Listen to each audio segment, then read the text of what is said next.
My name is Marcus Thompson, and I always thought I was just the background nephew until my great-aunt Eleanor left me something that would expose 20 years of family lies. She was the only one who ever saw me as more than an afterthought, the only one who called me by my full name instead of, "Hey you," or "that boy."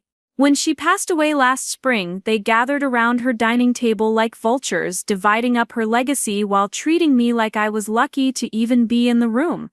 They said I was just a nephew, nothing more, nothing special. But Great-Aunt Ellie had other plans, and the letter she left behind would turn their greed into their worst nightmare. Before we jump back in, tell us where you're tuning in from, and if this story touches you, make sure you're subscribed, because tomorrow I've saved something extra special for you.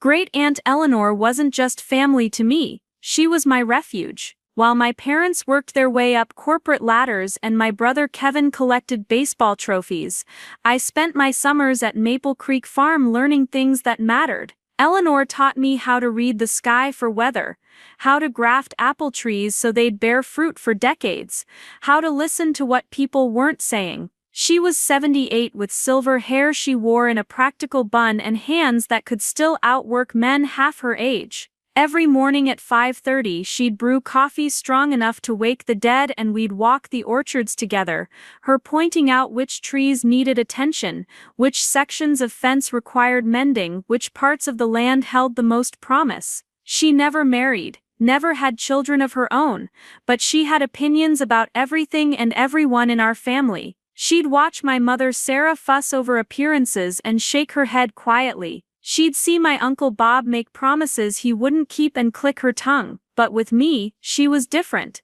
patient, interested. She'd ask about my job at Riverbend Coffee, about the books I was reading, about my dreams of maybe opening my own place someday. When I graduated college with a degree nobody thought was worth much, she was the only one who showed up to the ceremony. When I struggled to find work that paid enough to live on, she'd slip me grocery money and pretend it was payment for helping with farm chores. Eleanor owned 38 acres of prime Oregon farmland that had been in our family for 3 generations. The apple orchards produced fruit that went to local ciders and organic markets. The farmhouse itself was a 1920s craftsman that she'd maintained perfectly, every board and beam solid as the day it was built. She also had a small collection of vintage cars that she'd inherited from her father, classic Mustangs and Corvettes that drew collectors from 3 states away. But more than the physical assets, she owned shares in Thompson & Sons Hardware, the family business that my great-grandfather had started in 1952. Those shares represented controlling interest, the kind of financial power that could determine the company's direction for the next 50 years. What made Eleanor special wasn't her wealth, it was her clarity. She saw through people's motivations like they were made of glass. She knew that my mother cared more about appearances than substance, that my Uncle Bob would sell his soul for quick profit, that my cousin Jessica measured everything by its social media potential. She watched them visit her exactly twice a year, on her birthday and Christmas, bringing generic gift baskets and staying just long enough to avoid seeming rude. But she also saw that I came around because I genuinely enjoyed her company, that I fixed her fence posts without being asked, that I remembered stories she told and referenced them weeks later. Eleanor had started slowing down the year before she died, moving more carefully, napping in her favorite armchair by the window. But her mind stayed sharp as a blade. She'd make comments about people's true natures that were so accurate, they were almost prophetic. One afternoon while we were pruning apple trees, she said something that stuck with me for months afterward. She looked at me seriously and said, "Marcus, when people show you who they really are, believe them the first time. Don't make excuses, don't hope they'll change. Just remember what you learned and act accordingly." At the time I thought she was talking about a difficult neighbor or maybe giving general life advice. I had no idea she was preparing me for what was coming. The last conversation I had with Eleanor was on a Tuesday in March. I'd stopped by after work to check on a section of fence that had been damaged in a windstorm. She was sitting in her kitchen, papers spread across the old oak table, writing in her careful cursive handwriting. She looked up when I came in, smiled, and asked me to sit down. She poured me coffee from the pot that was always warm and ready, then folded her hands over the papers like she was protecting something precious. She asked me about my plans, about what I wanted to build with my life, about whether I thought I had the strength to handle difficult situations. Her questions felt deeper than usual, more purposeful, but I answered honestly. I told her I wanted to create something meaningful, something that would last, something that honored the values she'd taught me. Eleanor nodded slowly and reached across the table to pat my hand. Her skin was thin and spotted with age, but her grip was still firm. She said, "You're going to face some challenges, Marcus. People you trust might disappoint you, but remember that your worth isn't determined by how others see you or treat you. It's determined by how you handle yourself when times get hard." She paused, looking out the window toward the orchard, then added, "Sometimes the most important battles aren't the ones you start, they're the ones you finish." I thanked her for the advice, helped her stack the papers neatly, and hugged her goodbye. 3 days later, my mother called to tell me Eleanor had died peacefully in her sleep. The funeral was held at Riverside Chapel on a gray Thursday morning. The whole extended family showed up, some relatives I hadn't seen in years emerging from wherever they'd been hiding to pay their respects. My mother Sarah wore black Chanel and sunglasses that cost more than my monthly rent. Uncle Bob arrived in his new BMW, checking his phone every few minutes like he had more important places to be. Cousin Jessica brought her husband and their twin daughters, the girls dressed like they were attending a fashion show instead of a burial service. My brother Kevin flew in from Seattle looking uncomfortable in a suit that didn't quite fit, making jokes to cover his obvious discomfort with the whole situation. But the strangest part wasn't who showed up, it was how they acted. Instead of sharing memories about Eleanor or talking about what she'd meant to them, they huddled in small groups whispering about practical matters. I caught fragments of conversations about property values and asset liquidation. Jessica kept taking photos of the flower arrangements like she was documenting evidence. Preparing and narrating this story took us a lot of time, so if you are enjoying it, subscribe to our channel. It means a lot to us. Now back to the story. Bob spent most of the service typing on his phone, supposedly handling urgent business matters that couldn't wait until after we buried our great-aunt. Even during the graveside ceremony, while the pastor spoke about Eleanor's life and legacy, I could see them exchanging glances and subtle nods like they were confirming some previously discussed plan. I stood apart from their clusters, holding a single white rose that I'd picked from Eleanor's garden that morning. I thought about our walks through the orchard, about her patient teaching, about the way she'd listened to my problems without immediately offering solutions. I remembered her laugh, which was surprisingly loud and infectious for such a small woman. I thought about her fierce independence and her stubborn insistence on doing things the right way even when the wrong way would be easier. While my relatives whispered about money and property, I grieved for the woman who had been my mentor,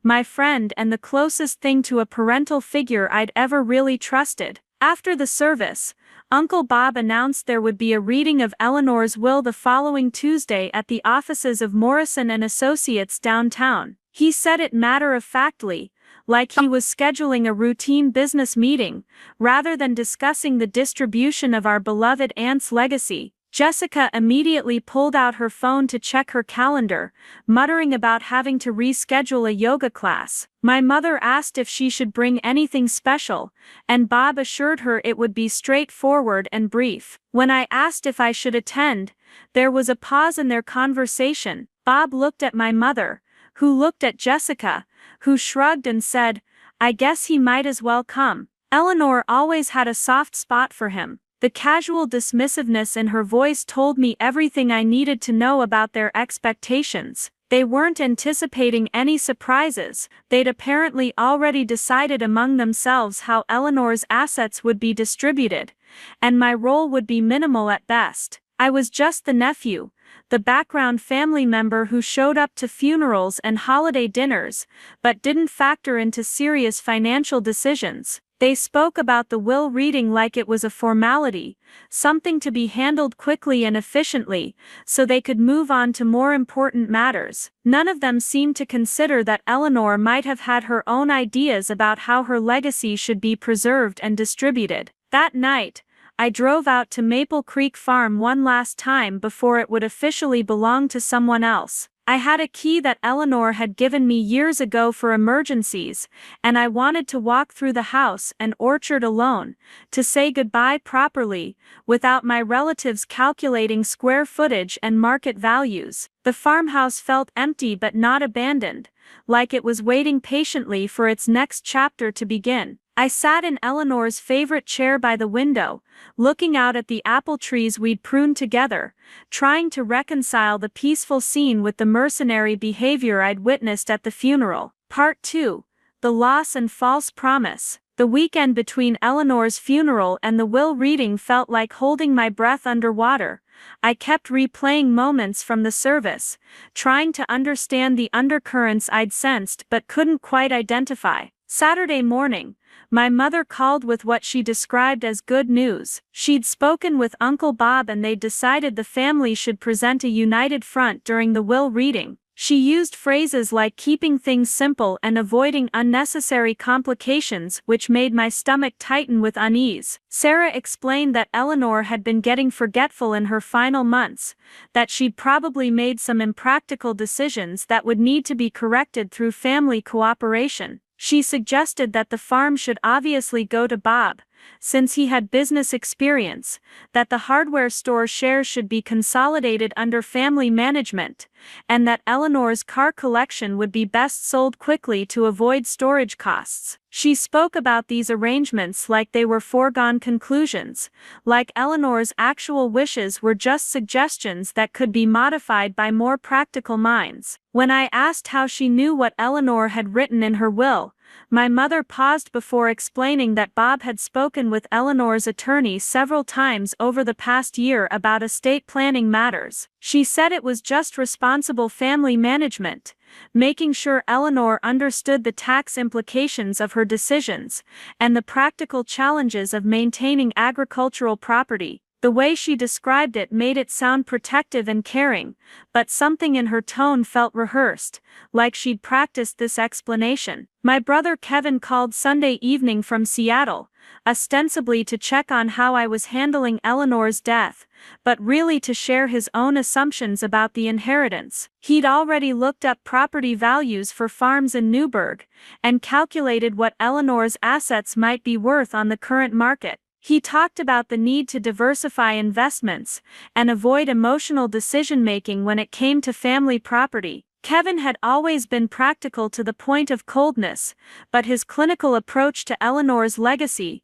felt particularly jarring so soon after her funeral. Jessica sent a group text Sunday night that included everyone except me, but Kevin screenshot it and forwarded it to me later. She'd written about how grateful they all were that Eleanor had kept things straightforward in her final arrangements, how smart she'd been to structure everything for easy transition, and how important it would be to honor her practical nature by handling the estate efficiently. The message had a celebratory tone that seemed premature and inappropriate, like they were already congratulating themselves on inheriting before they'd actually heard what Eleanor had decided. By Monday evening, I felt like an outsider looking into a conversation that had been happening without me for months. My family seemed remarkably well informed about Eleanor's intentions and remarkably confident about the outcomes, despite the fact that none of them had spent significant time with her during her final year. Their certainty felt unnatural,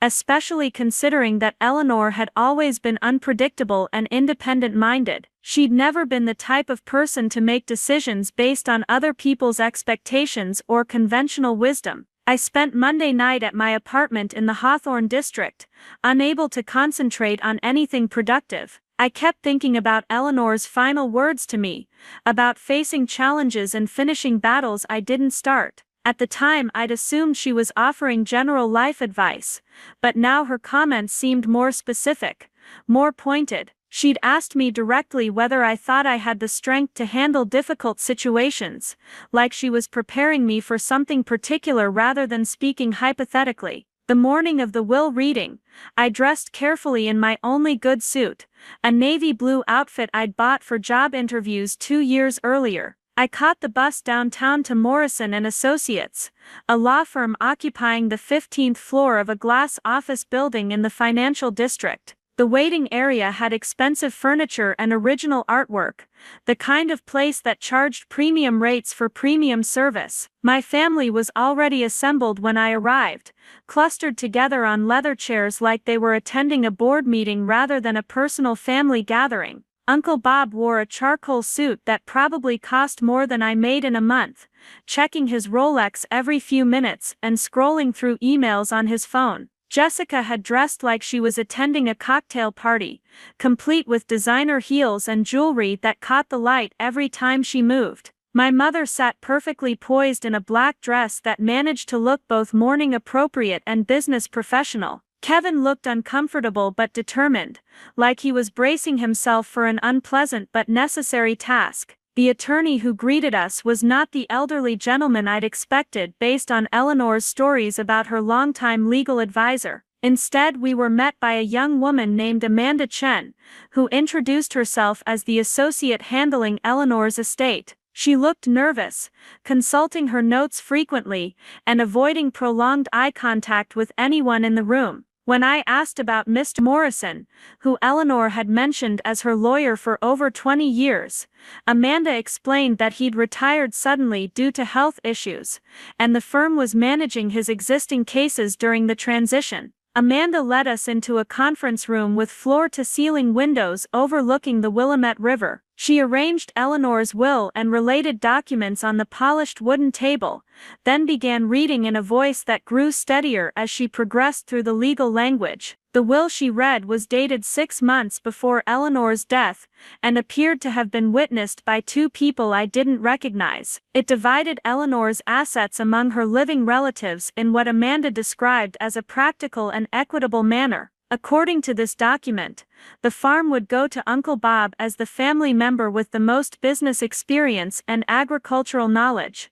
The hardware store shares would be distributed equally among Bob, Sarah, and Jessica, giving them collective control over the company's future direction. Eleanor's car collection would be sold, and the proceeds divided among all relatives, including me. Her personal effects and household items would go to Sarah as the eldest female relative. The will allocated me a cash payment of $15,000, described as a token of Eleanor's affection for her youngest nephew. The room remained silent as Amanda finished reading. I stared at the papers in front of me, trying to process what I'd just heard. $15,000 was more money than I'd ever had at one time, but it felt completely disconnected from the woman I'd known and loved. Eleanor had never spoken about Bob having agricultural knowledge. In fact, she'd often criticized his lack of understanding about farming and land management. She'd never mentioned wanting her car collection sold, and she'd specifically told me several times how much she enjoyed knowing those vehicles would be preserved and appreciated. More troubling was the complete absence of any personal message or explanation. The Eleanor I knew would never have made such significant decisions without including some kind of written explanation, some way of helping us understand her reasoning. She was a woman who wrote detailed instructions for watering her plants when she went out of town, who left comprehensive notes about apple tree care, who documented family recipes with stories about their origins. The idea that she would distribute her life's work without any personal commentary felt fundamentally wrong. Uncle Bob was the first to speak, thanking Amanda for her professional handling of what he called a difficult situation. He expressed gratitude for Eleanor's wisdom in structuring her estate for smooth transition and minimal family conflict. Jessica nodded enthusiastically, adding comments about honoring Eleanor's practical nature and responsible decision-making. My mother smiled sadly, and murmured something about Eleanor always putting family harmony above personal preferences. Their responses felt coordinated, like they'd discussed appropriate reactions beforehand. None of them seemed surprised by any aspect of the will's contents, and none of them asked questions about Eleanor's reasoning or decision-making process. They accepted the document as final and definitive, ready to move forward with estate settlement immediately. When Amanda asked if anyone had questions or concerns, there was a brief silence before everyone looked at me expectantly. Part 3. The Void and Desperate Search. I sat in that conference room feeling like I'd been erased from my own family history. The will Amanda had read bore no resemblance to conversations I'd had with Eleanor over the years. She'd talked frequently about preserving the farm for future generations, about maintaining family traditions, about ensuring her legacy would honor the values she'd spent her lifetime defending. The document we just heard described asset distribution with all the warmth and personal connection of a corporate restructuring plan. Walking out of Morrison and Associates, I felt disoriented and hollow. My family dispersed quickly, Bob mentioning urgent business calls, Jessica rushing to meet friends for lunch, my mother claiming she needed to rest after the emotional stress of the morning. Kevin offered to give me a ride, but his conversation focused entirely on the practical aspects of my inheritance, suggesting investment strategies for my $15,000,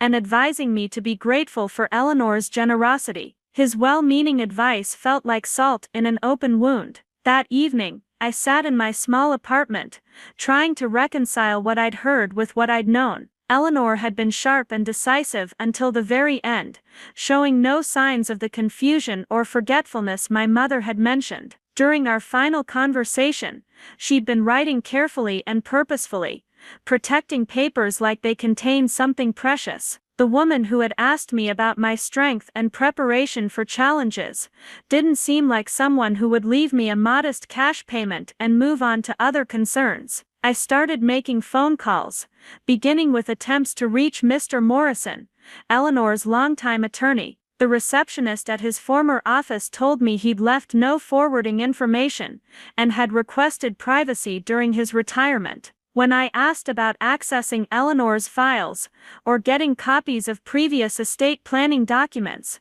I was informed that all records had been transferred to Morrison and Associates and were now confidential client materials. Every avenue I tried led to the same polite but firm dead end. My next step was researching the witnesses listed on Eleanor's will, hoping to understand the circumstances under which it had been signed. The first witness, Patricia Wells, turned out to be a notary public who worked for various law firms around Portland. When I called her office, her assistant explained that she couldn't discuss specific transactions due to confidentiality requirements. The second witness was listed as James Rodriguez, but multiple searches through public directories and professional databases yielded no results. It was as if he'd never existed or had disappeared completely after serving his purpose. I spent hours at the Multnomah County Courthouse, navigating probate records and estate filings, trying to find any documentation that might shed light on Eleanor's actual intentions. The process was Byzantine and confusing,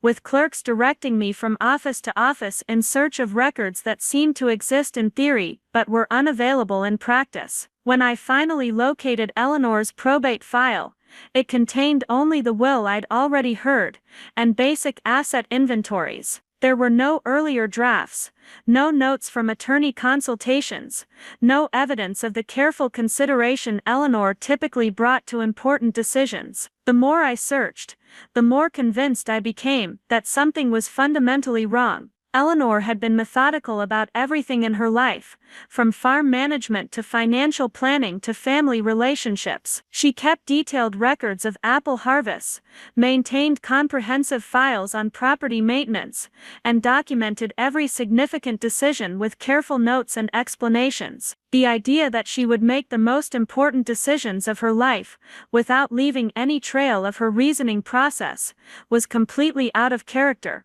I tried reaching out to Eleanor's neighbors and friends, hoping someone might have insights into her final months or knowledge of her estate planning activities. Most of the conversations were brief and unhelpful, people offering condolences and general observations about Eleanor's kindness and independence. But one neighbor, an elderly man named Frank Hoffman who lived on the adjacent property, mentioned something that made my blood run cold. He said Eleanor had seemed worried about family pressure in her final weeks, that she'd mentioned feeling rushed to make decisions she wasn't comfortable with. Frank remembered Eleanor expressing concern about relatives who had suddenly become very interested in her affairs, people who had started visiting frequently and asking detailed questions about her assets and intentions. She'd told him about feeling pressured to simplify her estate planning, to make arrangements that would be easier for her family to manage after her death. Frank's recollections painted a picture of a woman under duress,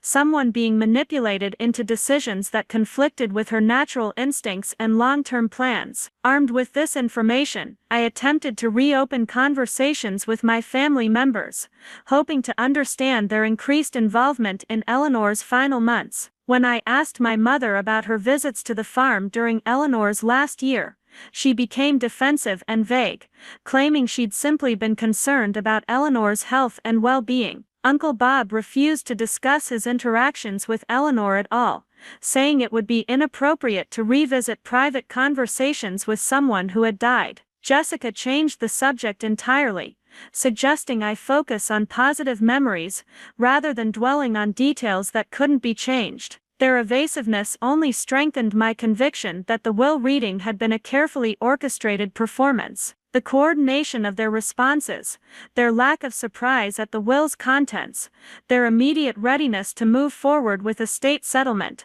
all pointed to prior knowledge and planning. They had been expecting exactly what they received, which suggested they had been involved in creating exactly what they received, but proving that suspicion would require evidence I didn't possess and resources I couldn't afford. I consulted with 3 different attorneys over the following weeks, hoping to find someone willing to challenge the will or investigate potential irregularities. The conversations were expensive and discouraging, with each lawyer explaining the high burden of proof required to contest estate documents, and the significant costs involved in mounting such challenges. Without concrete evidence of fraud or undue influence, they explained, I would be fighting an uphill battle against well-prepared opponents who had followed proper legal procedures. The most honest attorney I spoke with, an older man named David Chen, who had handled estate disputes for 30 years, laid out the reality of my situation with uncomfortable clarity. He explained that my family had executed what appeared to be a flawless legal strategy, creating documents that would withstand casual scrutiny while serving their own interests. Unless I could prove that Eleanor lacked mental capacity when she signed the will, or demonstrate that she had been coerced or deceived, or produce evidence of an alternative document that reflected her true intentions, I had no viable legal recourse. Part 4. The grinding poverty winter settled over Portland like a blanket of financial reality. My $15,000 inheritance had seemed substantial until I started living on it while working reduced hours at Riverbend Coffee. The money disappeared faster than I'd expected, eaten up by basic survival expenses and the costs of my failed legal consultations. By January, I was rationing groceries and walking to work to save on bus fare, watching my bank balance shrink daily, while my family enjoyed the fruits of Eleanor's lifetime of careful saving and investment. Uncle Bob had wasted no time taking control of the farm, hiring a property management company to handle the day-to-day operations while he explored development opportunities. The apple orchards that Eleanor had tended with such care were neglected, the trees unpruned and the irrigation systems left unmaintained. When I drove past the property, hoping to catch a glimpse of the place that had been my refuge, I saw equipment sitting idle and fence posts beginning to lean. Bob was treating the land like a commodity to be exploited rather than a living legacy to be preserved. The hardware store underwent immediate changes under the new ownership structure. Bob, Sarah, and Jessica implemented cost-cutting measures that eliminated long-term employees and reduced inventory quality in favor of higher profit margins. The store that had been Eleanor's pride, a local institution known for knowledgeable staff and reliable products, became just another generic retail outlet focused on maximum efficiency and minimum customer service. Eleanor would have been heartbroken to see her father's business transformed into something that prioritized short-term profits over community relationships. Jessica documented her inheritance windfall extensively on social media, posting photos of expensive purchases and luxury experiences funded by Eleanor's estate. She bought a new car, took a vacation to Maui, and renovated her kitchen with top-of-the-line appliances. Her Instagram stories featured champagne dinners and designer shopping trips, each post a casual display of wealth that felt like a personal insult to Eleanor's memory. She seemed to view the inheritance as validation of her importance rather than responsibility for preserving family legacy. My mother used her portion of the estate to upgrade her lifestyle in more subtle but equally significant ways. She joined an exclusive country club, hired a personal trainer, and began shopping at boutiques that charged more for a single outfit than I spent on clothing in a year. She spoke about honoring Eleanor's memory by living well and enjoying life's pleasures, as if conspicuous consumption was somehow a tribute to a woman who had lived modestly and saved carefully. Her justifications felt hollow and self-serving, designed to ease any guilt she might have felt about benefiting from circumstances that seemed increasingly suspicious. Even Kevin, living in Seattle and somewhat removed from the day-to-day dynamics, used his inheritance in ways that would have puzzled Eleanor.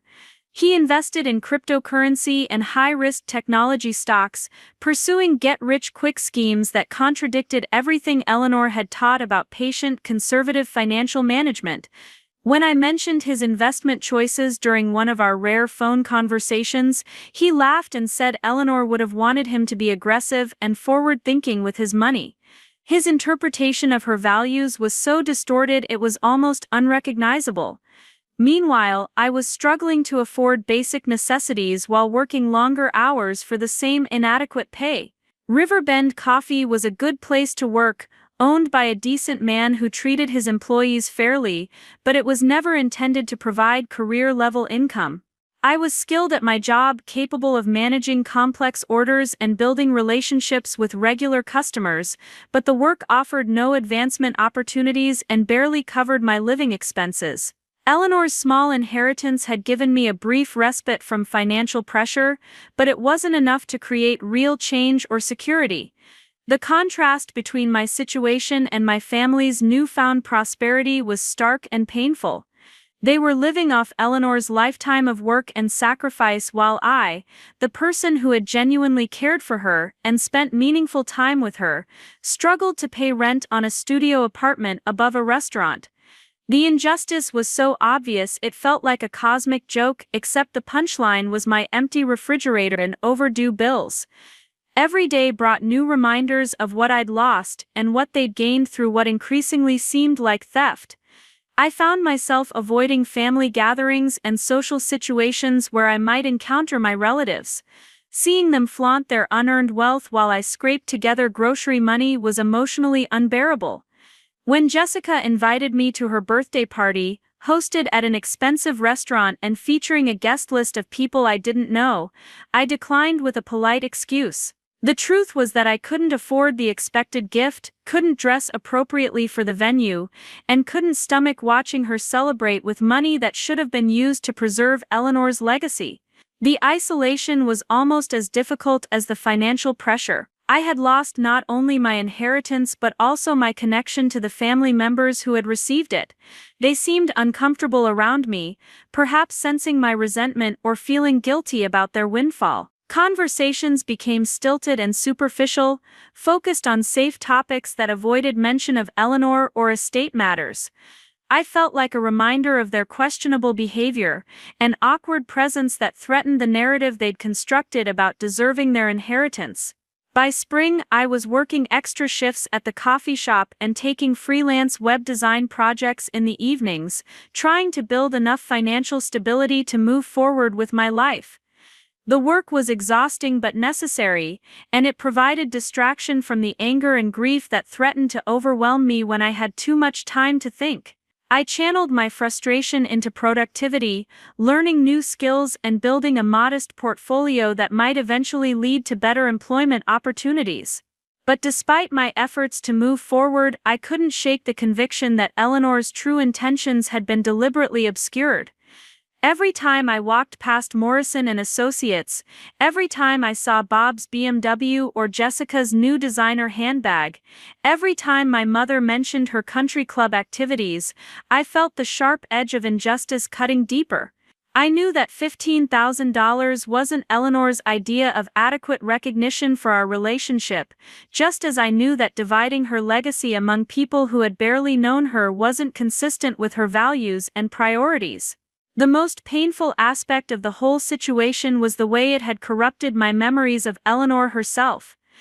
I found it difficult to think about our time together without feeling angry about what had been stolen from me, hard to remember her wisdom and kindness without being overwhelmed by resentment toward the family members who had betrayed her legacy.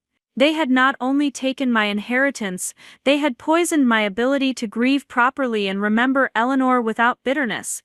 That emotional theft felt even more cruel than the financial one. Part 5. The fake will reading Tuesday morning arrived with the kind of gray drizzle that makes Portland feel like it's wrapped in gauze. I dressed in my best attempt at professional attire, a black blazer over khakis that I'd pressed the night before, trying to look like I belonged in a downtown law office even though I felt like an imposter. The bus ride to Morrison and Associates gave me 30 minutes to rehearse questions I wanted to ask, though I suspected my family had already determined what answers I would receive. The law firm occupied an entire floor of the Columbia Center, with panoramic views of the city and Mount Hood visible through floor-to-ceiling windows. The reception area featured expensive leather furniture and original artwork that probably cost more than most people's annual salaries. Everything about the environment was designed to project success and reliability, the kind of place where important decisions were made by serious people with serious resources. I felt underdressed and out of place from the moment I walked through the door. My family had arrived early and clustered together in the waiting area like they were attending a business meeting rather than the final disposition of our beloved aunt's legacy. Uncle Bob wore a navy suit that looked custom-tailored, complete with gold cufflinks and a silk tie that probably cost more than my monthly grocery budget. Jessica had chosen a conservative black dress that managed to look both respectful and expensive, accessorized with jewelry that caught the light every time she gestured. My mother sat perfectly composed in her familiar funeral outfit, hands folded and expression serene. Kevin looked uncomfortable but determined, checking his phone frequently and adjusting his tie like he was preparing for a job interview. He'd flown in from Seattle specifically for this meeting, which suggested the family considered it significant enough to justify travel expenses and time away from work. Their collective presence felt coordinated and purposeful, like they'd discussed appropriate behavior and responses beforehand. I was clearly the only person in the room who didn't know what to expect. Amanda Chen appeared precisely at the scheduled time, carrying a leather portfolio and wearing the kind of understated professional attire that suggested competence without calling attention to itself. She looked younger than I'd expected for someone handling such a significant estate, but her manner was confident and businesslike. She greeted each family member by name, which surprised me since I hadn't realized she'd met them before this meeting. When she shook my hand, her grip was firm but her eye contact was brief, like she was already moving on to more important matters. The conference room Amanda led us to was intimidating in its formality, with a polished mahogany table that could seat 20 people and original oil paintings of what looked like Portland's founding fathers hanging on the walls. Floor-to-ceiling windows offered a spectacular view of the Willamette River and the bridges that connected East and West Portland. The setting felt designed to impress and perhaps intimidate, making clear that we were in a place where serious money and serious legal matters were handled by serious professionals. Amanda arranged several documents on the table with careful precision, organizing papers like she was setting up a formal presentation. The main document appeared to be Eleanor's will, bound in a blue legal folder and marked with official-looking stamps and seals. Supporting materials included asset inventories, property appraisals, and what looked like financial statements detailing Eleanor's holdings. Everything appeared professional and thoroughly prepared, the kind of comprehensive documentation that suggested extensive legal work and attention to detail. Before beginning the formal reading, Amanda delivered what sounded like a prepared statement about the complexities of estate law and the importance of understanding that legal documents represented final and binding decisions. She explained that Eleanor had worked closely with the firm to ensure her intentions were clearly expressed and legally sound, and that the will we were about to hear reflected careful consideration of family dynamics and practical realities. Her words felt rehearsed and slightly defensive, like she was anticipating questions or challenges. The will Amanda read was dated 8 months before Eleanor's death and had been witnessed by two individuals whose names meant nothing to me. Patricia Wells was identified as a licensed notary public, and James Rodriguez was listed as a legal assistant with Morrison & Associates. Amanda read through the technical language efficiently, pausing occasionally to explain legal terminology but maintaining a steady pace that suggested familiarity with the document's contents. Her delivery was professional but somehow lifeless, like she was reading a grocery list rather than distributing a beloved family member's final wishes. According to this will, Eleanor had divided her estate among surviving family members based on what the document described as practical considerations and demonstrated responsibility. Uncle Bob received the farm and agricultural properties, justified by language that referenced his business experience and understanding of land management. Sarah inherited Eleanor's personal effects and household items, described as appropriate for the senior female family member. Jessica received Eleanor's investment portfolio and stock holdings, with text explaining the importance of placing assets with someone young enough to manage them long-term. The hardware store shares were distributed equally among Bob, Sarah, and Jessica, giving them collective control over business decisions and future direction. Eleanor's car collection was designated for immediate sale, with proceeds to be divided among all surviving relatives according to a formula that gave larger shares to what the will called primary beneficiaries. My inheritance was listed last, a cash payment of $15,000 described as recognition of family affection and appreciation for my attention during Eleanor's final years. The language throughout the document was formal and impersonal, lacking any trace of Eleanor's distinctive voice or personal warmth. There were no explanations of her reasoning, no personal messages or expressions of love, no recognition of individual relationships or shared experiences. The will read like it had been drafted by someone who knew Eleanor's assets but not Eleanor herself, someone who understood legal requirements but not personal connections. It felt fundamentally wrong in ways I couldn't articulate but sensed deeply. As Amanda finished reading, the room remained silent for several moments. Uncle Bob was the first to respond, thanking Amanda for her professionalism and expressing gratitude for Eleanor's thoughtful planning.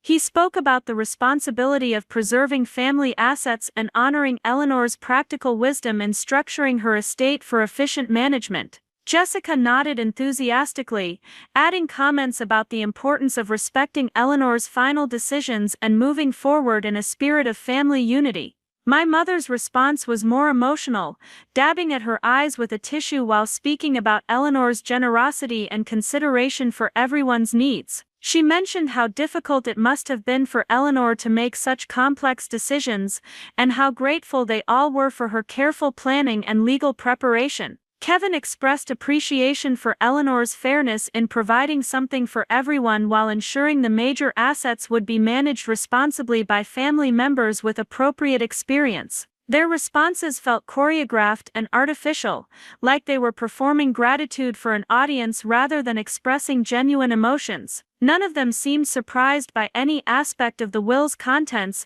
and none of them asked questions about Eleanor's decision-making process or reasoning. They accepted the document as definitive and final, ready to proceed immediately with estate settlement and asset transfer. When Amanda asked if anyone had questions or concerns about the will's provisions, everyone looked at me expectantly. I sat there feeling like I'd been transported to an alternate universe where Eleanor had been a different person with different values and different relationships. The woman described in this will bore no resemblance to the aunt who had spent hours teaching me about apple cultivation, who had listened patiently to my problems and dreams, who had treated me like family when others treated me like an obligation. This Eleanor was a stranger making practical decisions based on business considerations rather than personal connections. But I also recognized that I was alone in my confusion and disappointment. Everyone else in the room seemed satisfied with what they'd heard, ready to accept their inheritance and move forward with their lives. Questioning the will's authenticity or fairness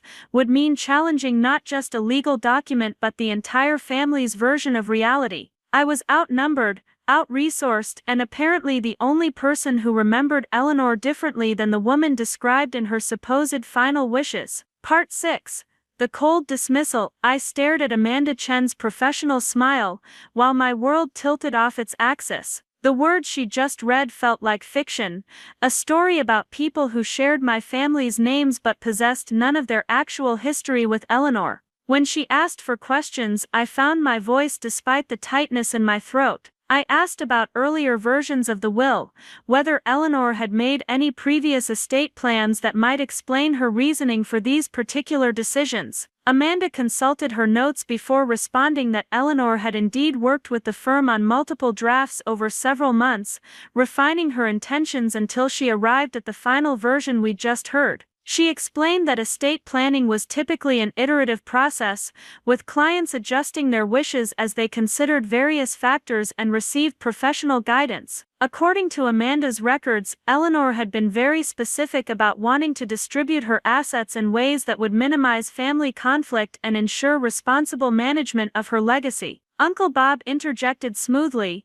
mentioning that he'd helped Eleanor understand some of the practical challenges involved in maintaining agricultural property and managing business investments. He spoke about their conversations regarding the importance of placing assets with family members who had relevant experience and resources. His explanation sounded reasonable and caring, but it made my skin crawl because I knew Bob had never shown any genuine interest in farming or land conservation during Eleanor's lifetime. Sarah added her own commentary about Eleanor's concerns regarding my youth and inexperience with significant financial responsibility. She spoke in the gentle, patronizing tone she'd perfected over years of family gatherings, suggesting that Eleanor had been protective of me and worried about the burden that substantial inheritance might place on someone my age. According to Sarah's interpretation, the $15,000 bequest reflected Eleanor's desire to help me without overwhelming me with obligations I wasn't prepared to handle. Jessica nodded enthusiastically while speaking about Eleanor's progressive thinking and her desire to ensure gender equality and asset distribution. She praised Eleanor's decision to entrust significant financial assets to the women in the family, describing it as forward-thinking and empowering. Her analysis was complete nonsense since Eleanor had always been traditionally minded about most things, but Jessica delivered it with such conviction that it almost sounded plausible. Kevin contributed his own perspective about Eleanor's practical nature and her understanding of contemporary investment strategies. He suggested that Eleanor had recognized the need to place her assets with family members who understood modern financial markets and could maximize returns through aggressive portfolio management. His interpretation contradicted everything Eleanor had ever said about conservative investing and long-term stability, but he presented it as if he'd been privy to extensive conversations about her financial philosophy. Their collective reinterpretation of Eleanor's character and values was breathtaking in its audacity. They spoke about a woman who prioritized business efficiency over personal relationships, who valued financial expertise over emotional connections, who made decisions based on practical considerations rather than love and loyalty. This fictional Eleanor bore no resemblance to the person who had spent hours teaching me about soil composition and apple varieties, who had valued tradition and continuity above profit and convenience. Amanda listened to their explanations with professional detachment, occasionally nodding as if their interpretations were consistent with her own understanding of Eleanor's intentions. When I pointed out that Eleanor had never expressed any of these priorities during our conversations, Amanda suggested that clients often share different aspects of their thinking with different family members. She explained that estate planning involved complex considerations that clients might not discuss comprehensively with any single person, even those they were closest to. The suggestion that I might not have known Eleanor as well as I thought felt like a physical blow. These people who had visited her twice a year were claiming deeper insight into her character and motivations than I possessed after spending countless hours in her company. They were rewriting our relationship history in real time, transforming genuine connection into youthful misunderstanding, reducing meaningful conversations to naive misinterpretation. When I asked about the possibility of reviewing Eleanor's medical records to verify her mental capacity during the estate planning process, the room's atmosphere shifted noticeably. Uncle Bob's expression hardened while he explained that questioning Eleanor's competence would be disrespectful to her memory and potentially damaging to the family's reputation. Sarah looked genuinely hurt, suggesting that my suspicions reflected poorly on my trust in Eleanor's judgment and my respect for her autonomy. Amanda intervened professionally, explaining that challenging a will based on mental incapacity required substantial evidence of cognitive impairment and that such challenges were expensive, time-consuming, and rarely successful. She mentioned the high legal standards involved and the significant burden of proof required to overturn properly executed estate documents. Her tone was informative but discouraging, clearly intended to dissuade me from pursuing that avenue of investigation. Jessica added that Eleanor had seemed perfectly sharp during her final months, making thoughtful decisions about property maintenance and business matters right up until her death. She described conversations about market conditions and investment strategies that supposedly demonstrated Eleanor's continued intellectual acuity. The problem was that Jessica had barely spoken to Eleanor during those final months, making her testimony questionable at best. My mother delivered the final blow with her characteristic combination of sweetness and steel. She suggested that my emotional attachment to Eleanor might be preventing me from accepting her final wishes objectively. Sarah spoke about the importance of honoring Eleanor's autonomy and respecting her right to distribute her assets as she saw fit, regardless of what others might have expected or preferred. She made my disappointment sound like selfishness and my suspicions sound like disrespect. The meeting concluded with Amanda distributing copies of relevant documents and explaining the timeline for estate settlement. She mentioned that probate proceedings would be straightforward since Eleanor had structured everything properly and there appeared to be no disputes among beneficiaries. The implication was clear that any challenges I might raise would be viewed as disruptive and inappropriate, obstacles to the orderly resolution of family business. As we left the conference room, my family members exchanged satisfied glances and made plans for lunch together. Nobody invited me to join them, which felt like the final confirmation of my new status as outsider and problem. They walked toward the elevators discussing practical matters like asset transfers and tax implications, their voices animated with excitement about their newfound wealth. I stood alone in the hallway, holding copies of documents that described the legal theft of my inheritance. The elevator ride down to street level felt like descending into a different reality, one where justice was whatever powerful people decided it should be, and family loyalty was a one-way obligation that flowed toward those with the most to gain. I walked out of the Columbia Center into the gray Portland afternoon feeling like I'd been hollowed out and refilled with anger and determination. They had stolen my inheritance, but they had also revealed their true characters in ways that would prove useful when the time came for reckoning. Part 7.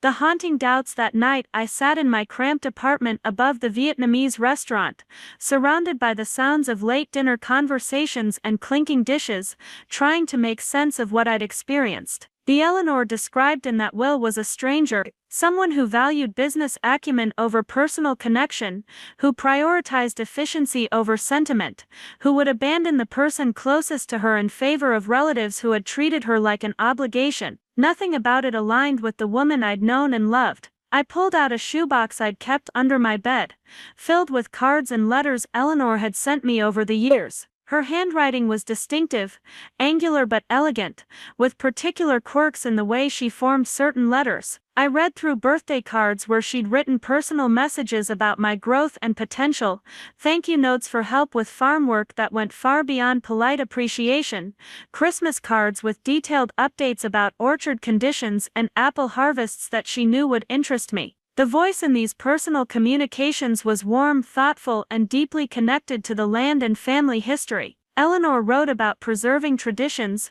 maintaining the farm for future generations, and ensuring that family values would survive modern pressures toward commercialization and development. She expressed pride in my willingness to work with my hands, my interest in sustainable agriculture, my commitment to values that she felt were disappearing from contemporary culture. In one letter from 2 years earlier, Eleanor had written explicitly about her concerns regarding other family members' attitudes toward the farm and hardware store. She mentioned conversations where Bob had suggested selling agricultural land for development, where Sarah had advocated for modernizing the store's operations to maximize profitability, where Jessica had proposed leveraging family assets for lifestyle improvements. Eleanor had described these suggestions as short-sighted and contrary to everything the family had historically represented. That same letter contained Eleanor's thoughts about legacy and continuity, her belief that preserving family heritage was more important than maximizing financial returns. She wrote about wanting to ensure that future generations would understand the value of hard work,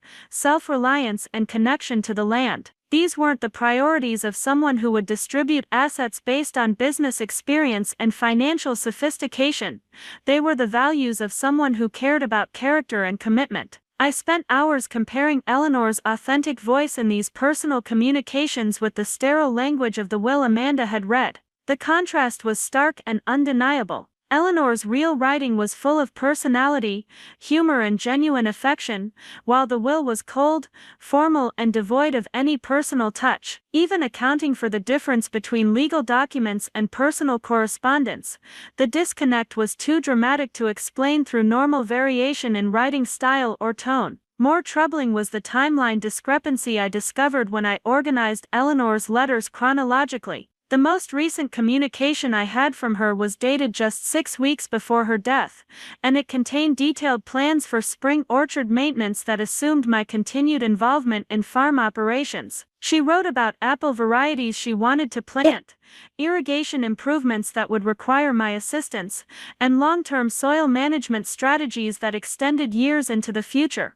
These plans made no sense if Eleanor had already decided to leave the farm to Uncle Bob and exclude me from significant inheritance. Why would she involve me in detailed agricultural planning if she intended to transfer ownership to someone else? Why would she discuss improvements and investments that would benefit future operations if she was preparing to hand control to someone who had never shown genuine interest in farming? The disconnect between her planning and her supposed final wishes was too significant to ignore. I decided to drive out to Maple Creek Farm, using the key Eleanor had given me to access the property one more time before it officially transferred to Bob. The farmhouse felt different now, shadowed by knowledge of what was supposed to happen to it.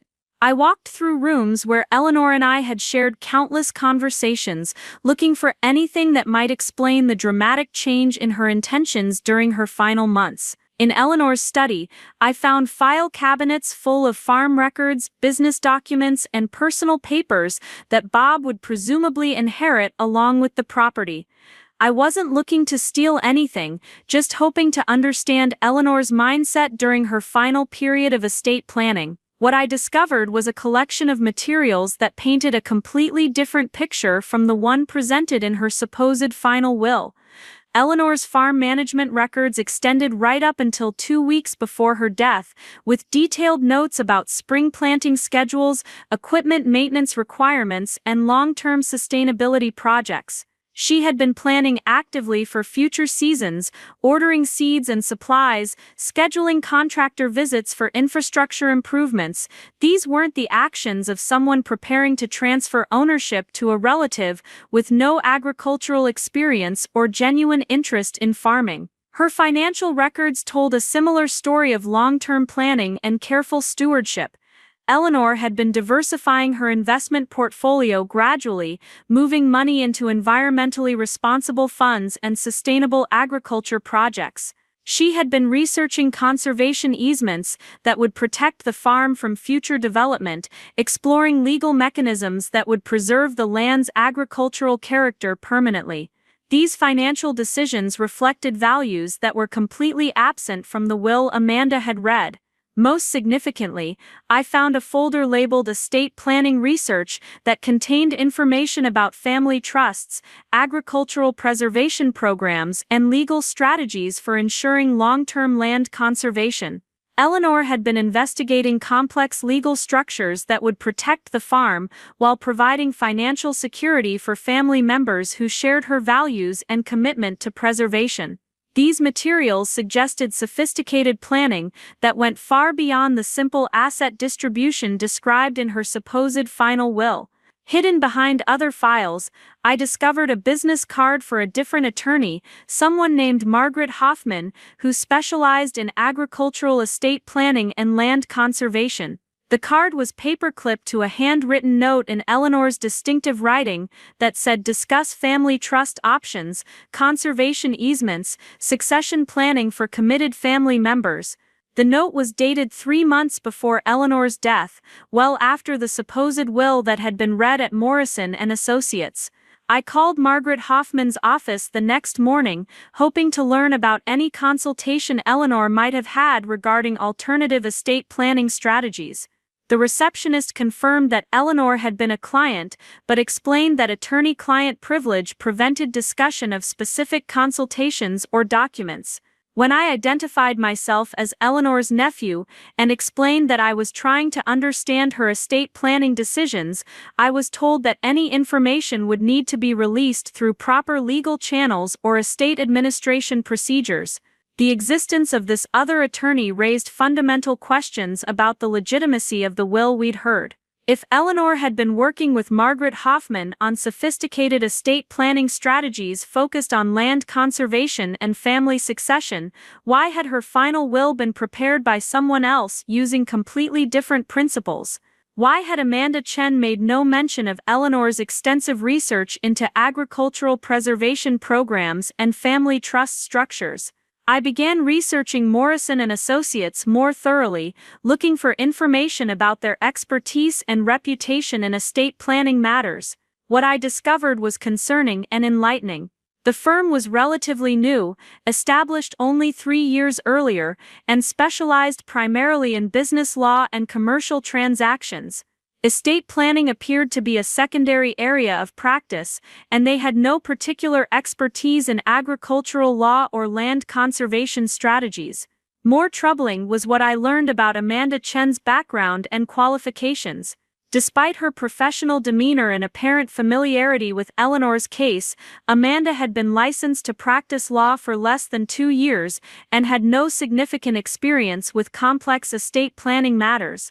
She was essentially a junior associate handling cases that required expertise she didn't possess, which raised questions about the quality and appropriateness of the legal advice Eleanor had supposedly received. The deeper I dug into the circumstances surrounding Eleanor's final will, the more convinced I became that something was fundamentally wrong with the entire situation. The timeline, the legal representation, the content of the document, and the planning materials I'd found at the farm all pointed toward a systematic deception that had diverted Eleanor's true intentions while serving my family's financial interests, but proving that deception would require evidence I didn't have and legal expertise I couldn't afford. Part 8. The grinding investigation. I threw myself into investigating Eleanor's final months with the desperate energy of someone who had nothing left to lose. My shifts at Riverbend Coffee became mechanical routines performed while my mind worked through timelines, connections, and inconsistencies that might reveal the truth about what had happened to Eleanor's real will. I started keeping a notebook filled with questions, dates, and fragments of information that might eventually form a coherent picture of the deception I was convinced had taken place. The first breakthrough came from an unexpected source. Frank Hoffman, Eleanor's neighbor who had mentioned her concerns about family pressure, called me 3 weeks after the will reading. He'd been cleaning out his garage and found a plastic bag that Eleanor had asked him to store for her during the winter months. Inside were garden tools and a manila envelope that she'd specifically requested he keep safe and dry. Frank apologized for taking so long to remember the storage arrangement and offered to return Eleanor's belongings to me. The envelope contained photocopies of documents that made my heart race with possibility and rage. Eleanor had copied pages from what appeared to be a different will, one that bore no resemblance to the document Amanda Chen had read. This alternative will was dated just 5 weeks before Eleanor's death and reflected the values and priorities I associated with the woman I'd known and loved. It designated specific protections for the farm, established a family trust focused on agricultural preservation, and named me as primary steward of Eleanor's legacy. According to these copied pages, Eleanor had intended to preserve Maple Creek Farm through a conservation easement that would prevent future development while maintaining its agricultural character.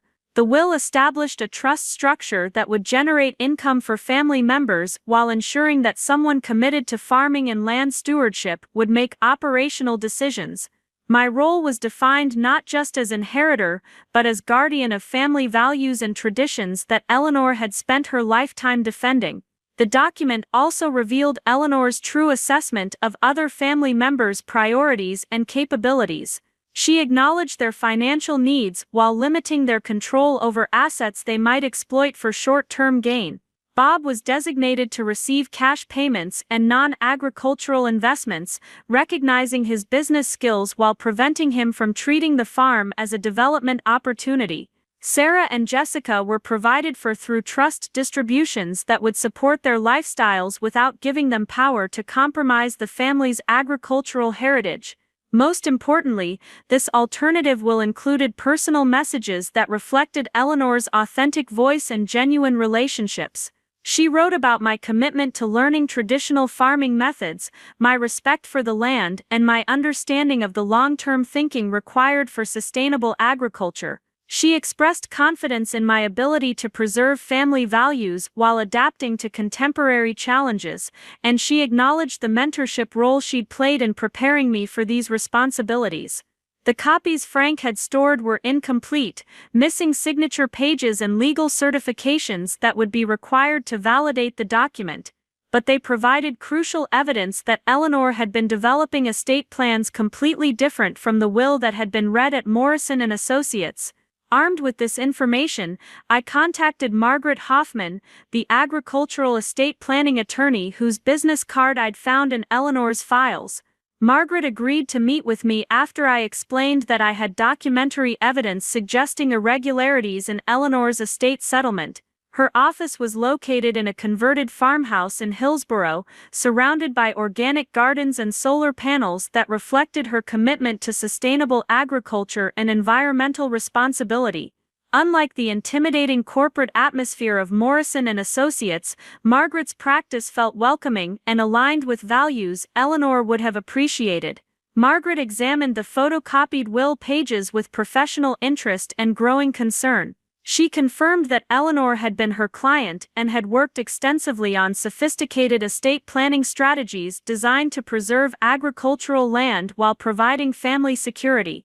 According to Margaret's records, Eleanor had been very close to finalizing a comprehensive plan that balanced conservation goals with family needs, using legal structures that would protect the farm permanently while generating sustainable income for multiple generations. What Margaret revealed next hit me like a physical blow. Eleanor had scheduled a final appointment to sign her completed estate planning documents just 3 days before her death. Margaret had prepared everything according to Eleanor's detailed instructions, incorporating the conservation easements, trust structures, and succession planning that Eleanor had researched so carefully. But Eleanor had called the morning of their appointment to cancel, saying that family circumstances had changed and she needed to reconsider her options. Margaret had been surprised by Eleanor's sudden change of heart because their months of collaboration had resulted in plans that perfectly reflected Eleanor's stated values and priorities. Eleanor had seemed committed and enthusiastic about the preservation strategies they'd developed, excited about creating a legacy that would honor family traditions while protecting the land for future generations. Her abrupt cancellation had been completely out of character and unexplained. When Margaret had called to follow up several days later, she'd been informed that Eleanor had died and that her estate was being handled by Morrison and Associates. Margaret had assumed that Eleanor had simply chosen different legal representation for her final arrangements, though she'd been puzzled by the departure from their extensive planning work. She had no knowledge of the simple asset distribution will that had been read to my family, and she was shocked to learn that Eleanor's conservation goals had been completely abandoned. Margaret's willingness to testify about Eleanor's true intentions provided the foundation for legal action, but she warned me about the challenges involved in contesting a properly executed will. Even with evidence of Eleanor's alternative planning proving that the Morrison and Associates will was fraudulent, would require demonstrating that Eleanor lacked capacity, was unduly influenced, or that the document itself was forged. The burden of proof was substantial, and the legal costs could be overwhelming for someone in my financial situation. But Margaret also mentioned something that gave me hope. She explained that estate planning attorneys were required to maintain detailed records of client interactions, and that any significant changes in a client's intentions should be documented thoroughly. If Eleanor had legitimately decided to abandon their collaborative planning work in favor of a simpler distribution scheme, there should be clear documentation of her reasoning and decision-making process. The absence of such documentation might itself be evidence of irregularities. I authorized Margaret to begin investigating the circumstances surrounding Eleanor's estate planning during her final weeks. She requested documents from Morrison and Associates, filed motions for access to Eleanor's complete legal files, and began building a case that Eleanor's true intentions had been deliberately obscured. The process was expensive and time-consuming, requiring legal fees that stretched my limited resources to the breaking point. Meanwhile, I continued my own investigation into the key players involved in Eleanor's supposed will. I learned that Patricia Wells, the notary public who had witnessed the document, had a history of working with Morrison and Associates on questionable transactions. James Rodriguez, the second witness, remained untraceable despite extensive searches through public records and professional databases.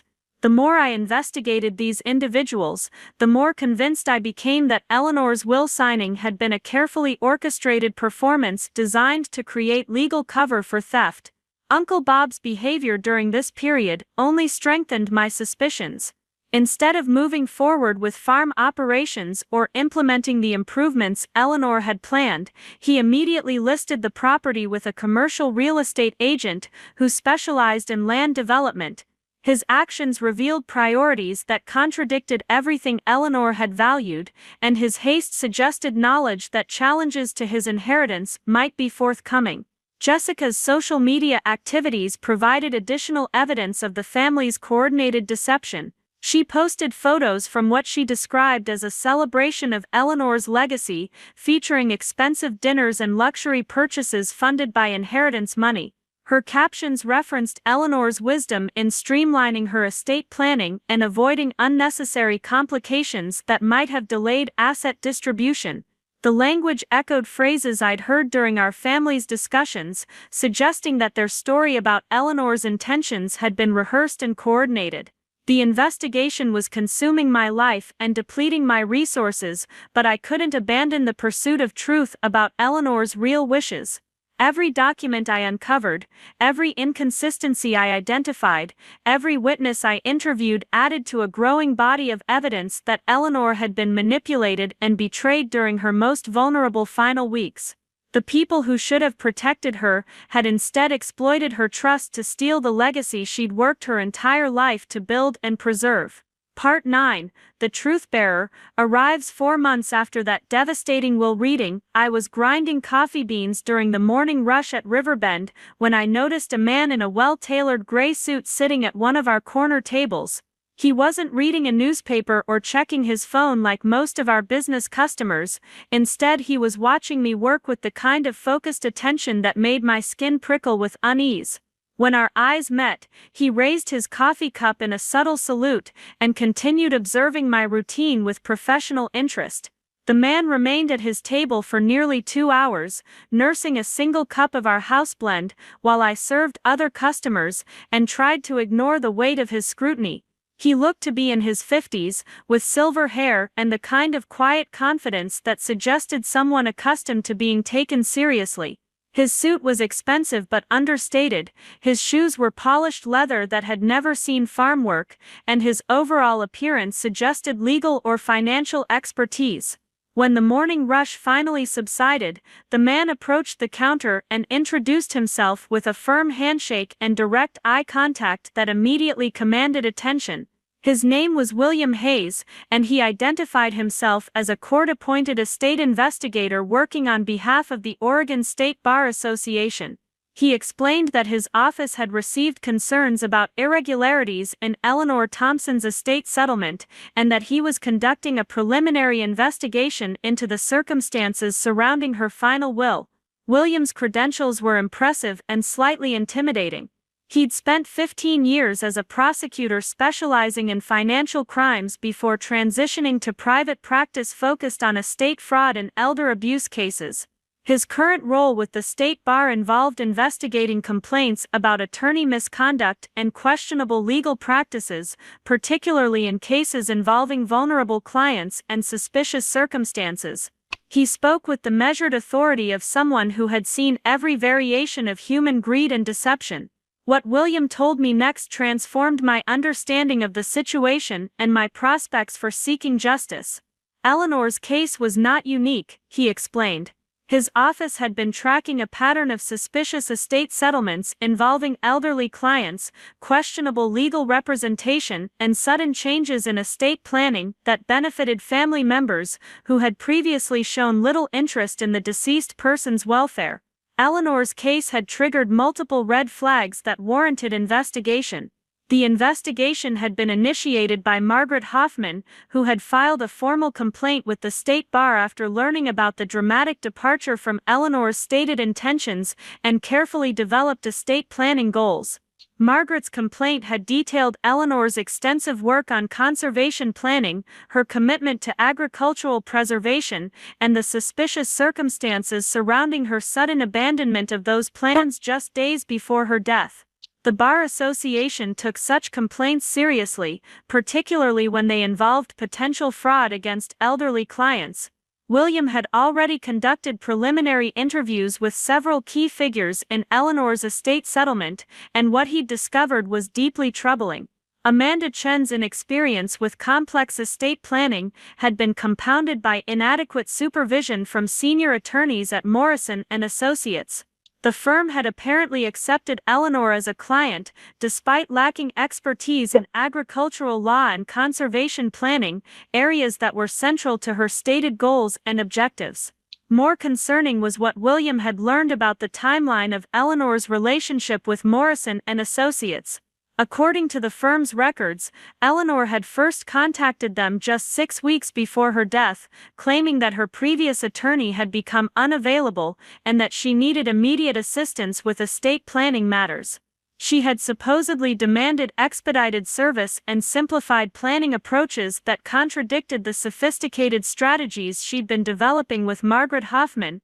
William's investigation had revealed that Eleanor's contact with Morrison and Associates had been initiated not by Eleanor herself, but by Uncle Bob, who had claimed to be helping his elderly aunt navigate legal complexities during a health crisis. Bob had presented himself as Eleanor's primary caregiver and decision-making support, though medical records showed no evidence of cognitive decline or health emergencies that would have required such intervention. The entire scenario appeared to have been manufactured to justify Eleanor's sudden departure from her established legal relationships. The most damning evidence William had uncovered involved the notary public who had witnessed Eleanor's will signing. Patricia Wells had a history of working with Morrison and Associates on transactions that the state bar had previously questioned, and her notarization of Eleanor's will contained technical irregularities that suggested either incompetence or deliberate misconduct. The second witness, James Rodriguez, remained untraceable despite William's extensive investigation capabilities, which strongly suggested that he was either fictitious or had been compensated to disappear after serving his purpose. William explained that his investigation had reached the point where formal legal action was warranted, but that successful prosecution would require cooperation from Eleanor's legitimate heir, meaning me. He needed someone with standing to challenge the fraudulent will and authorization to pursue criminal charges against the individuals involved in the conspiracy. Without my participation, the investigation would remain administrative rather than criminal, limiting the potential consequences for those who had orchestrated Eleanor's betrayal. The choice William offered was both thrilling and terrifying. I could authorize a full criminal investigation that might result in the fraudulent will being overturned and Eleanor's true intentions being honored, but the process would be lengthy, expensive, and emotionally demanding. The people I'd grown up thinking of as family would be exposed as criminals, and the legal battle would likely destroy any remaining relationships while consuming months or years of my life. Alternatively, I could accept the settlement that had already been implemented and move forward with my life, understanding that justice had been denied, but that further pursuit would be costly and uncertain. William made clear that he believed criminal fraud had occurred, but that proving it in court would require substantial evidence, expert testimony, and considerable legal resources. The decision about whether to proceed was ultimately mine to make. I looked around the coffee shop, where I'd been working to survive, while my family enjoyed the fruits of Eleanor's lifetime of labor and sacrifice. I thought about the woman who had taught me about integrity, persistence, and fighting for what was right, even when the odds seemed overwhelming. I remembered her final words about facing challenges and finishing battles that others had started, and I understood that this moment was exactly what she'd been preparing me for. Without hesitation, I told William Hayes that I wanted to pursue justice for Eleanor, regardless of the personal cost or family consequences. I authorized him to conduct a full investigation, to pursue criminal charges against anyone involved in the fraud, and to seek complete recovery of Eleanor's stolen assets. If my family had wanted to steal from Eleanor, they would have to face the consequences of their actions. And if they had wanted to eliminate me as a threat to their conspiracy, they had seriously underestimated both my determination and Eleanor's influence on my character. William smiled for the first time during our conversation, an expression that suggested both satisfaction and anticipation. He explained that Eleanor's case was part of a larger pattern of elder fraud that his office was committed to exposing and prosecuting. My decision to seek justice would not only honor Eleanor's memory, but might prevent other elderly individuals from being victimized by similar schemes. The battle ahead would be difficult, but it would be fought with the full resources of the State Bar Association and the criminal justice system. As William prepared to leave, he handed me a business card and a thick folder containing preliminary investigation materials. He explained that formal legal proceedings would begin within days, and that I should prepare myself for what he described as a comprehensive reckoning. The people who had stolen Eleanor's legacy were about to discover that their carefully planned fraud had been built on a foundation that was far less solid than they had believed. Part 10. The Deeper Conspiracy. William Hayes moved with the methodical precision of someone who had dismantled criminal enterprises before. Within 48 hours of our coffee shop meeting, he had assembled a team of forensic accountants, handwriting experts, and digital investigation specialists who began dissecting every aspect of Eleanor's final months. What they uncovered was a conspiracy, so elaborate and callous that it redefined my understanding of the people I'd called family for 26 years. The financial trail was the first to reveal its secrets. Eleanor's banking records showed a pattern of unusual activity during her final 8 weeks, transactions that bore no resemblance to her lifetime of careful, conservative financial management. Large sums had been moved between accounts, investment positions had been liquidated without apparent reason, and new financial arrangements had been established that gave other people access to Eleanor's resources. The timing of these changes coincided perfectly with Uncle Bob's increased involvement in Eleanor's affairs.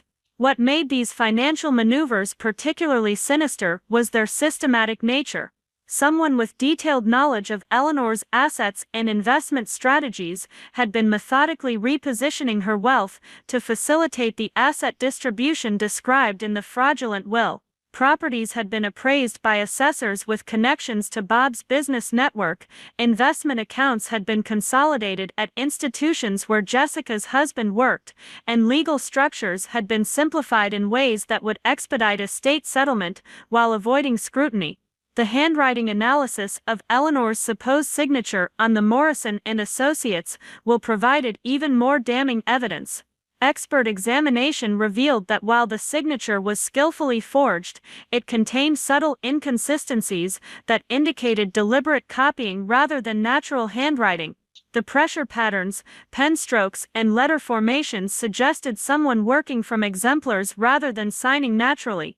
More tellingly, the signature contained characteristics that matched writing samples from Uncle Bob, who had apparently practiced Eleanor's handwriting extensively. Digital forensics revealed an electronic trail that exposed the conspiracy's coordination and planning.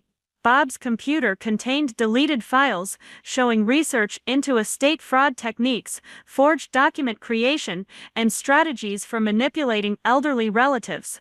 His browser history included searches for information about challenging wills, statute of limitations for fraud prosecution, and methods for hiding assets from legal scrutiny. The evidence painted a picture of someone who had planned Eleanor's betrayal with criminal sophistication. Jessica's social media accounts, which she had assumed were private, contained conversations with Bob and Sarah that detailed their strategy for isolating Eleanor from her legitimate legal advisors and forcing her to accept simplified estate planning that would serve their interests. These communications revealed their awareness that Eleanor's true intentions conflicted with their financial goals and their determination to override her wishes through manipulation and deception. They had discussed Eleanor's emotional vulnerabilities, her desire to avoid family conflict, and her tendency to trust relatives who presented themselves as helpful and caring.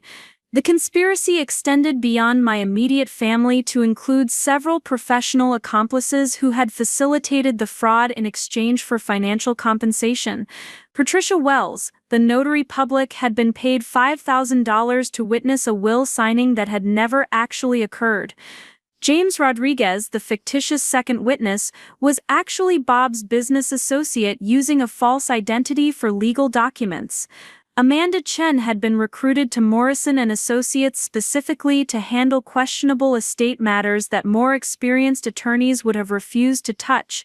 Williams' investigation revealed that Eleanor had been subjected to a sustained campaign of psychological manipulation designed to undermine her confidence in her own judgment and decision-making abilities. Family members had visited her repeatedly during her final months, each presenting different versions of financial advice and estate planning suggestions that created confusion and uncertainty about her options. They had convinced her that her conservation goals were impractical, that her desire to preserve the farm was financially irresponsible, and that her affection for me was clouding her judgment about practical inheritance decisions. The manipulation had been particularly cruel because it exploited Eleanor's deep love for family harmony and her fear of causing conflict after her death. Bob and Sarah had presented their alternative estate planning suggestions as ways to prevent family disputes and ensure that everyone would be treated fairly. They had convinced Eleanor that my youth and inexperience with financial matters made me unsuitable for significant inheritance, and that her desire to preserve agricultural traditions was outdated and potentially harmful to family unity. Medical records provided additional evidence of the conspiracy's impact on Eleanor's final weeks. Her doctor had noted increased anxiety, sleep disturbances, and signs of emotional distress that coincided with the period of intensive family pressure. Eleanor had mentioned feeling overwhelmed by conflicting advice and uncertain about decisions she had previously felt confident about. The medical documentation supported a picture of an elderly woman being systematically confused and manipulated by people she trusted. Most heartbreaking was the discovery of Eleanor's personal journal, which documented her growing distress about family pressure and her uncertainty about how to preserve her values while maintaining family relationships. She had written about feeling torn between her commitment to land conservation and her desire to avoid disappointing relatives who had different priorities. The journal entries revealed a woman struggling with impossible choices created by family members who were pretending to offer help while actually pursuing their own financial interests. Eleanor's final journal entry, written just 3 days before her death, contained a passage that brought tears to my eyes and fury to my heart. She had written about her fear that she was making decisions that would betray everything she had worked to build and preserve, but her exhaustion from family pressure and her desire to trust the people closest to her had overcome her instinctive resistance to their suggestions. She had convinced herself that maybe they were right, that maybe her conservation goals were selfish, that maybe putting financial considerations ahead of personal values was the mature and responsible choice. The scope of the conspiracy extended beyond estate fraud to include systematic exploitation of Eleanor's resources during her final months. Bob had used his access to Eleanor's financial accounts to pay personal expenses, Jessica had borrowed money for luxury purchases that were never repaid, and Sarah had charged Eleanor for services and assistance that had never been provided. They had treated Eleanor's wealth as their own while she was still alive, conditioning themselves for the larger theft they were planning after her death. William's team discovered that the conspirators had discussed contingency plans for dealing with potential challenges to their fraudulent inheritance. They had researched my financial limitations, investigated my legal options, and developed strategies for discouraging me from pursuing justice through intimidation and isolation. They had assumed that my grief over Eleanor's death, combined with my limited resources and family pressure, would prevent me from mounting effective resistance to their theft. Their confidence in the security of their conspiracy had made them careless about covering their tracks, leaving behind evidence that would have been destroyed by more sophisticated criminals. Phone records, email communications, financial transactions, and personal documents created a comprehensive record of their planning, execution, and post-fraud celebration that would be impossible to explain away or deny. They had documented their own criminal behavior with the thoroughness of people who never expected to face investigation or prosecution. The psychological evaluation that William arranged as part of his investigation confirmed that Eleanor had retained full mental capacity throughout the period when the fraudulent estate planning had occurred. Her cognitive abilities, memory function, and decision-making skills had all been within normal ranges for someone her age, eliminating any possible defense based on diminished capacity or incompetence. The fraud had been perpetrated against a mentally competent elderly woman who had been deliberately deceived and manipulated by family members she trusted. Armed with this overwhelming evidence, William filed formal criminal charges against Bob, Sarah, Jessica, and their professional accomplices. The charges included elder fraud, conspiracy, forgery, theft, and abuse of a vulnerable adult, carrying potential sentences that could result in years of imprisonment and complete financial restitution. The scope and sophistication of the conspiracy elevated it from simple inheritance disputes to serious criminal activity that would be prosecuted with the full resources of the State Attorney General's office. Part 11: The Legal Hammer Falls. The morning that criminal charges were filed against my family dawned gray and drizzling, typical Portland weather that seemed appropriate for the reckoning that was about to unfold. William Hayes had coordinated the arrests with law enforcement agencies across 3 counties, ensuring that all the conspirators would be taken into custody simultaneously to prevent evidence destruction or witness intimidation. I was not present for the arrests, but William called me as they were happening to confirm that justice was finally moving forward.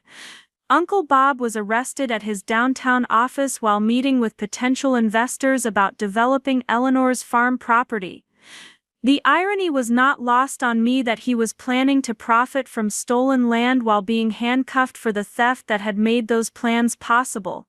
Witnesses described his shock and indignation as federal agents seized his computers, phones, and business records, treating him like the criminal he had always been but never expected to be recognized as. Sarah was taken into custody at her country club during what she had described on social media as a celebration brunch with friends who were admiring her recent lifestyle improvements. The public nature of her arrest added humiliation to the legal consequences, exposing her criminal behavior to the social circle she had been so eager to impress with Eleanor's stolen wealth.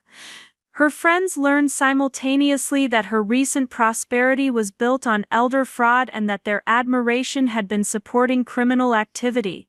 Jessica's arrest occurred at her home while she was hosting a playdate for her twin daughters, creating a traumatic scene that would have lasting consequences for the children who worshipped their mother. The contrast between the domestic normalcy of children's laughter and the criminal reality of handcuffs and Miranda rights was stark and sobering. Jessica's husband, who had been kept in the dark about the conspiracy, learned about his wife's criminal activities as neighbors watched from their windows. Kevin's arrest in Seattle was handled by federal marshals who coordinated with Oregon authorities to ensure that geography would not provide escape from justice. His shock was apparently genuine, as he had been a passive beneficiary of the conspiracy rather than an active participant. However, his acceptance of inheritance that he had reason to believe was fraudulently obtained made him liable for criminal charges and civil restitution regardless of his level of direct involvement. The professional accomplices who had facilitated the fraud were arrested simultaneously, preventing them from coordinating their responses or destroying evidence. Patricia Wells was taken into custody at her notary office, where investigators seized records documenting her pattern of participating in questionable legal transactions. Amanda Chen was arrested at Morrison & Associates, where she was attempting to destroy files related to Eleanor's case when federal agents arrived with search warrants. The news of the arrest spread quickly through Portland's legal and business communities, generating headlines that described the conspiracy as one of the most elaborate elder fraud schemes prosecuted in Oregon history. The media coverage was extensive and unflattering, detailing the sophisticated planning involved in betraying an elderly woman's trust and stealing her life's work. My family members went from being respectable community members to notorious criminals overnight. The immediate aftermath of the arrests was chaotic and revealing. Bob's business associates and clients began distancing themselves from him as the fraud charges became public, concerned about their own reputations and potential legal exposure. Several real estate deals that had been based on anticipated income from Eleanor's estate were canceled, leaving Bob facing financial obligations he could no longer meet. His transformation from successful businessman to criminal defendant was swift and comprehensive. Sarah's social circle abandoned her with the same enthusiasm they had shown for embracing her when she had seemed wealthy and successful. The country club where she had been celebrating her recent prosperity revoked her membership pending resolution of the criminal charges. Her church, where she had been a prominent donor using Eleanor's stolen money, requested that she discontinue her involvement in leadership roles until her legal situation was resolved. Jessica's life unraveled with particular drama as her husband filed for divorce and sought custody of their children, citing her criminal behavior as evidence of unfitness for parenting. Her social media accounts, which had documented her enjoyment of stolen wealth, became evidence in custody proceedings and criminal prosecution. The lifestyle she had built on Eleanor's money disappeared as quickly as it had appeared, replaced by legal bills and social isolation. The financial consequences of the arrests were immediate and severe. All assets that had been distributed through Eleanor's fraudulent will were frozen pending criminal prosecution and civil restitution proceedings. Bank accounts were seized, property transfers were reversed, and investment accounts were placed under court supervision. The conspirators discovered that their criminal activity had not only failed to provide permanent wealth but had actually made them financially vulnerable to complete asset forfeiture. Margaret Hoffman, Eleanor's legitimate estate planning attorney, was appointed by the court to serve as temporary administrator of Eleanor's assets while the criminal case proceeded. Her first action was to implement the conservation easements and trust structures that Eleanor had originally planned, ensuring that the farm would be protected from development regardless of the ultimate resolution of the criminal proceedings. Eleanor's true intentions were finally being honored even as justice for their betrayal moved forward. The psychological impact of the arrests was as significant as the legal consequences. My family members had built their lives around the assumption that their fraud would never be discovered or prosecuted, that their social status and apparent respectability would protect them from consequences. The reality of criminal prosecution shattered their self-image and forced them to confront the gap between their public personas and their actual criminal behavior. Phone records seized during the arrests revealed frantic communications between family members in the hours after they learned about the investigation. They had discussed fleeing the jurisdiction, destroying evidence, and blaming each other for the conspiracy's exposure. Their panic and mutual recriminations provided additional evidence of their guilt while demonstrating the fragility of criminal partnerships built on greed rather than genuine loyalty. The most satisfying aspect of the arrests was the speed with which the conspiracy unraveled once it faced professional investigation. What the conspirators had assumed was a perfect crime was actually an amateur operation that left behind extensive evidence of their criminal planning and execution. Their confidence in their own cleverness had made them careless about covering their tracks, creating a comprehensive record of their betrayal of Eleanor's trust.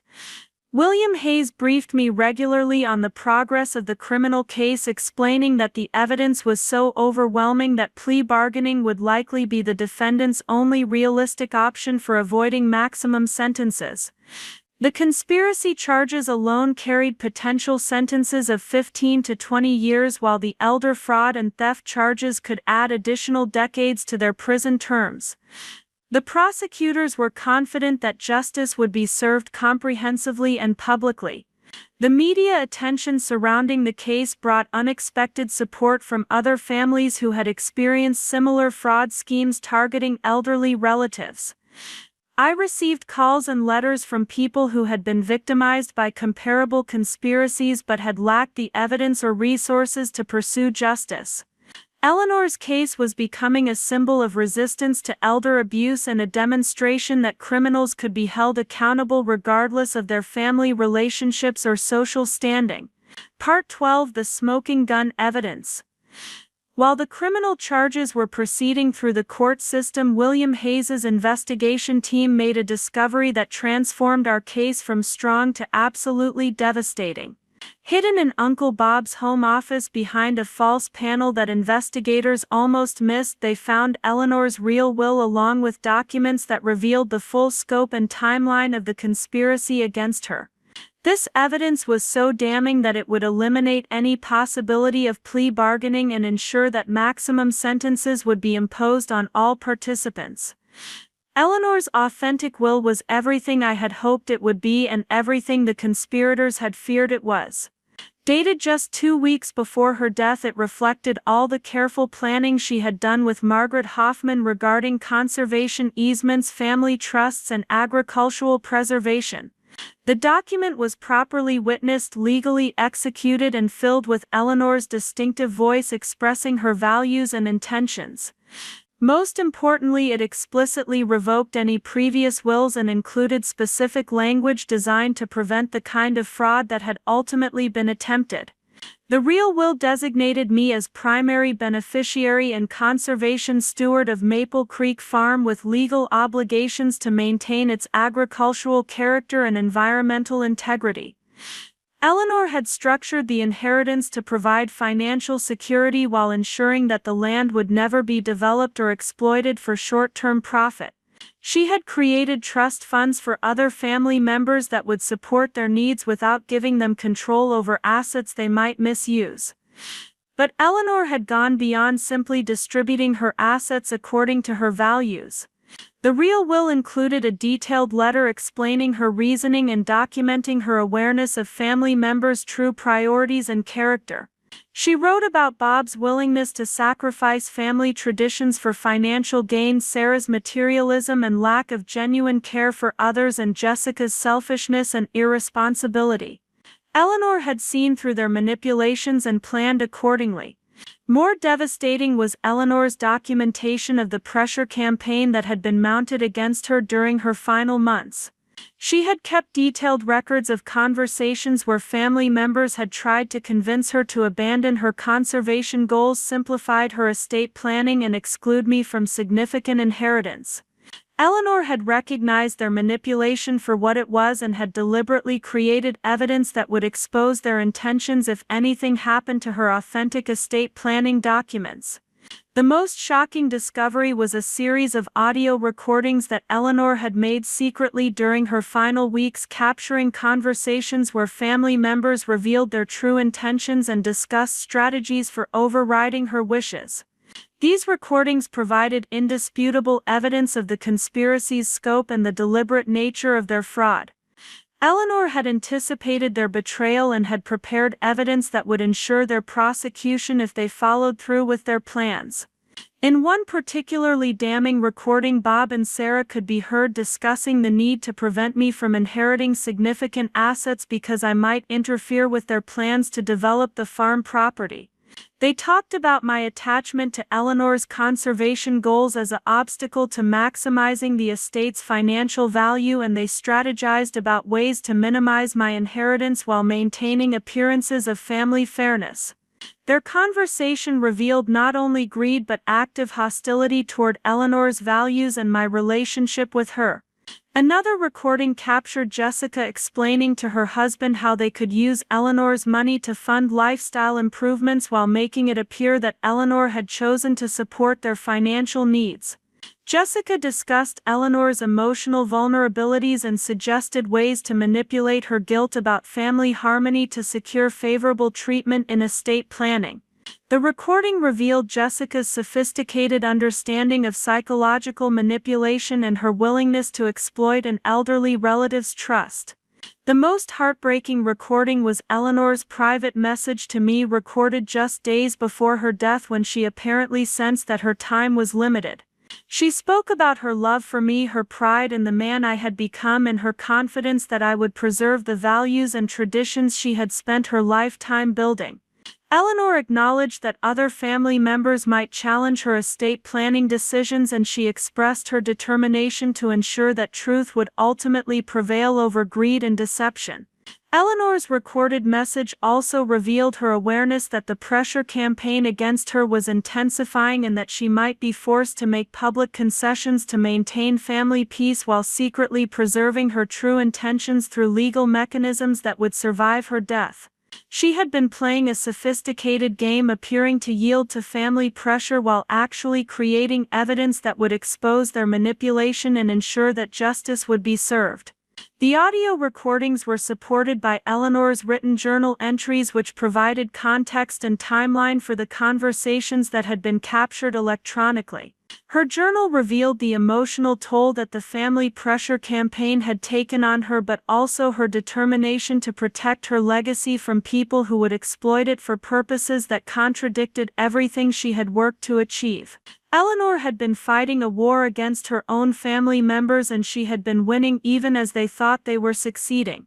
Technical analysis of the recordings confirmed their authenticity and established a precise timeline for the conspiracy's development and execution. The conversations had taken place over a period of 6 weeks, documenting a systematic campaign to isolate Eleanor from her legitimate legal advisors, confuse her about her options, and pressure her into abandoning her conservation goals in favor of simplified asset distribution that would serve the conspirators' financial interests. The existence of Eleanor's real will and supporting documentation completely undermined the legal foundation of the fraudulent estate settlement. The Morrison and Associates will was revealed not just as forgery but as part of a comprehensive conspiracy to steal Eleanor's legacy while she was still alive to witness their betrayal. The evidence showed that the conspirators had known about Eleanor's true intentions and had deliberately worked to subvert them through criminal activity. William Hayes explained that the discovery of Eleanor's authentic estate planning documents would result in additional criminal charges being filed against all participants in the conspiracy. The evidence of premeditation and sophisticated planning would elevate the charges to felony levels that carried mandatory minimum sentences. The conspirators would face decades in prison rather than the shorter sentences that might have been possible through plea bargaining. The audio recordings would be particularly devastating in court because they captured the conspirators' own words describing their criminal intentions and methods. No amount of legal representation would be able to explain away their recorded discussions of fraud, manipulation, and theft. Their own voices would convict them more effectively than any prosecutor's arguments or witness testimony. Margaret Hoffman confirmed that Eleanor's authentic will was legally superior to any document that had been created subsequently and that the conservation easements and trust structures described in the real will would be implemented immediately. Eleanor's true wishes would finally be honored and the farm would be preserved according to her values rather than exploited according to her family's greed. The emotional impact of discovering Eleanor's real will and hearing her recorded messages was overwhelming. After months of feeling like I had lost not only my inheritance but also my connection to Eleanor's memory, I finally had proof that she had loved me as much as I had believed and that she had anticipated the challenges I would face. Eleanor had not abandoned me, she had armed me with the tools necessary to seek justice for her betrayal. Up next, you've got two more standout stories right on your screen. If this one hit the mark, you won't want to pass these up, just click and check them out.